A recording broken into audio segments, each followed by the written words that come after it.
A portion of this video is brought to you by Ekster. Today, we're looking at the new M2 iPad Pro, now featuring Apple's M2 chip, which is the same chip that is found in the MacBook Air, along with getting some really neat Apple Pencil upgrades. I'm going to share with you my experience using the iPad Pro 4, both what I like as well as what I dislike, coming from the perspective of someone who is upgraded to the Pro 4 from my previous iPad Air 5. If you're thinking of buying an iPad Pro and want to know more about how it compares to the rest of the iPad lineup, well, you've come to the right place. As always, I will leave all the purchase links down in the description. But first, I am doing a giveaway on this brand new Apple Watch Series 8 in midnight. If you want a chance to win, be sure to subscribe to my channel, like this video, and comment your favorite feature of the iPad, along with your Instagram username, and then follow me on Instagram, where I will announce the winner on December the 25th. Okay, so first let me tell you about my spec and why I chose it. So I decided to go for the entry-level 11-inch iPad Pro. I got the space gray color with 128 gigabytes of storage. Now this comes in at $799 in the US or 899 pounds in the UK. Now unlike the iPad Air, which actually starts at just 64 gigabytes, the 128 gigabytes that you get on the iPad Pro will be a much better place to start.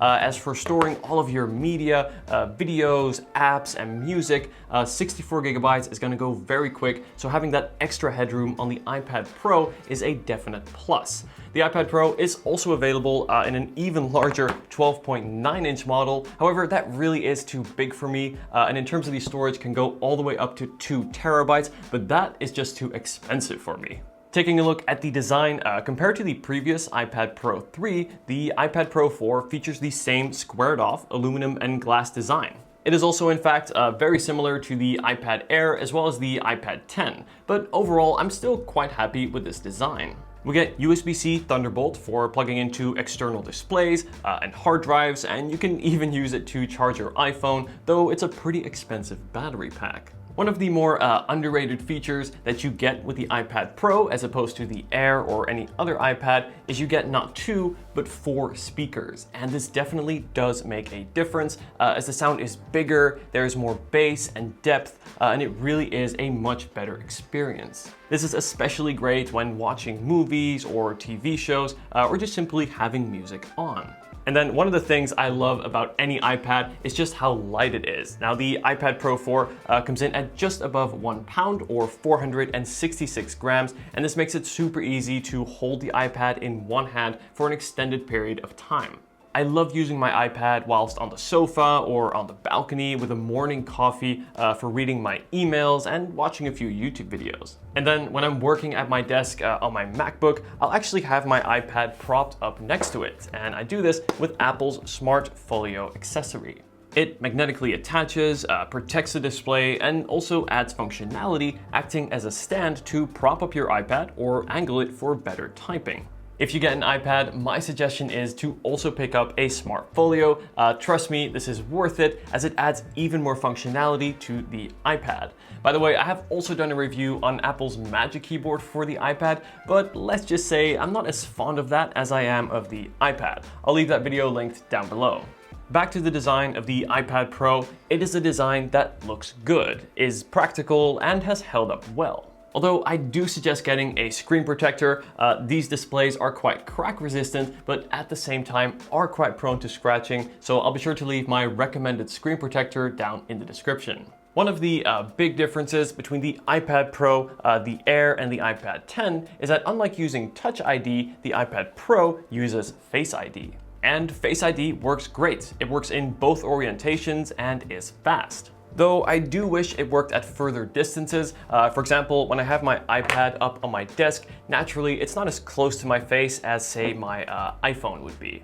Before we talk about the display, the performance, and see whether the iPad Pro 4 is worth it, I want to share with you my latest upgrade to my everyday carry. And this is the wallet from Ekster, and while I'll never go back to a traditional bulky wallet. Ekster uses a unique design to keep your wallet portable and accessible, with a broad range of designs and build materials to match your style. From space-grade aluminum, vegan leather, and environmentally certified leather. coming in an array of designs with different layouts to best match your lifestyle. My favorite would have to be this beautiful Senate card holder wallet in this juniper green. I really like this because it is understated while still adding a touch of color. It has a removable cash strap, so can be customized to suit the occasion, and holds up to 15 cards as well as cash, all while being super slim and comfortable in the pocket. It even seamlessly integrates with Ekster's credit card-sized solar-powered tracker for that extra assurance. What I like most about these wallets is just how easy it is to get to your cards. At just a press of a button, all of your cards are presented to easily find the one you need. Right now, Ekster are doing a Black Friday sale, so be sure to use my code and link in the description to get up to 40% off, their biggest sale of the year. To learn more and upgrade your wallet, be sure to check the link in the description. Now, the single biggest upgrade that the iPad Pro has over the iPad Air is the display. The iPad Pro features an 11-inch liquid retina display, which is actually 0.1 inches bigger than on the iPad Air thanks to having thinner bezels, and this I think is an especially nice touch. But more importantly though, it is a Pro Motion display with a 120Hz refresh rate, which is double that of any other iPad.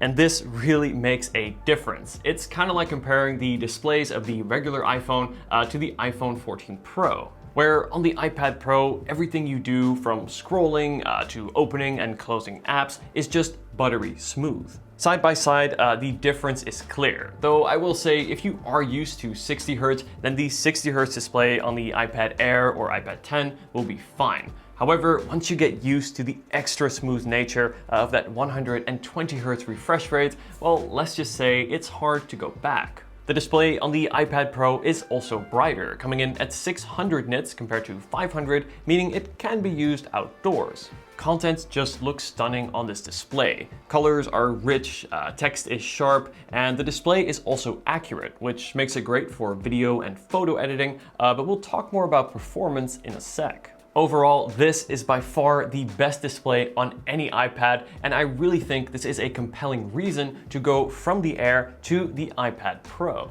Above the display sits the 12-megapixel selfie camera, and this does a reasonable job. I especially like using center stage in a FaceTime call where the camera will kind of move with you and keep you in the frame.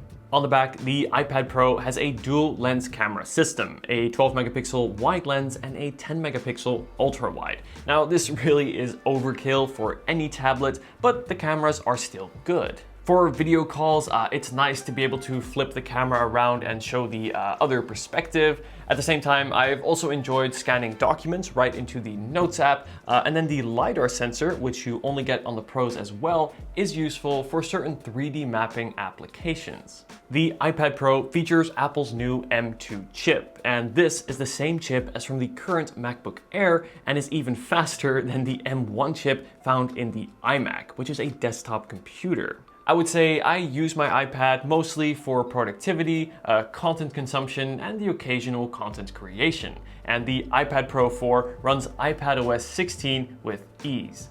Apps launch nearly instantly, and switching between apps is seamless, and apps also stay open long in the background.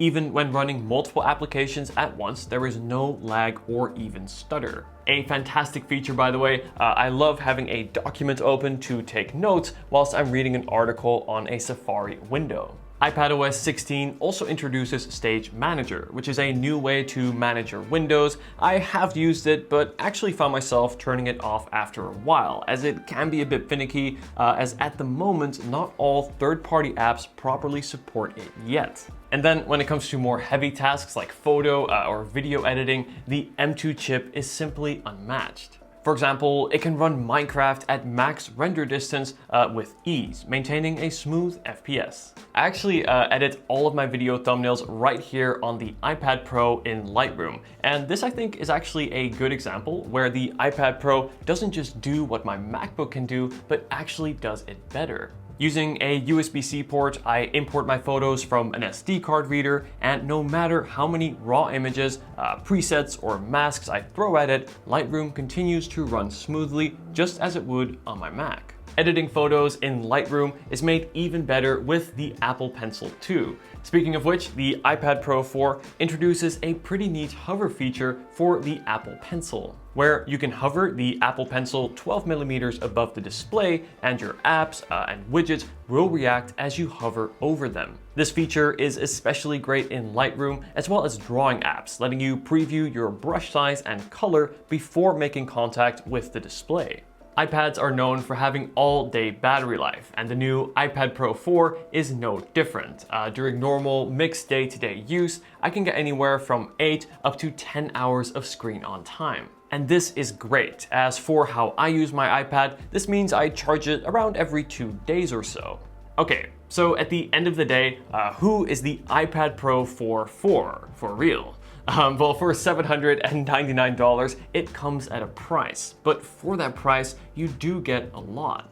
There is simply no other tablet on the market that even comes close to providing the all-around package that the iPad Pro 4 provides. The only real competition for the iPad Pro 4 is the iPad Air 5, but for $200, the iPad Pro 4 adds double the base storage, going from 64GB on the Air to 128 on the Pro. You also get the new M2 chip, which is 1.4 times faster compared to the M1 chip on the Air, and the M2 chip will also receive longer software support as it is a newer chip. Additionally, you also get the new Apple Pencil hover feature, and most importantly, at least I think, is that 120Hz ProMotion display, which is also brighter. The question is this worth spending the extra for? Well, I think this comes down to how you plan to use your iPad. If you're a very casual user who's going to use it mainly for content consumption and the occasional light gaming, the iPad Air 5 will absolutely deliver. In fact, the even more affordable iPad 10 may even do the job.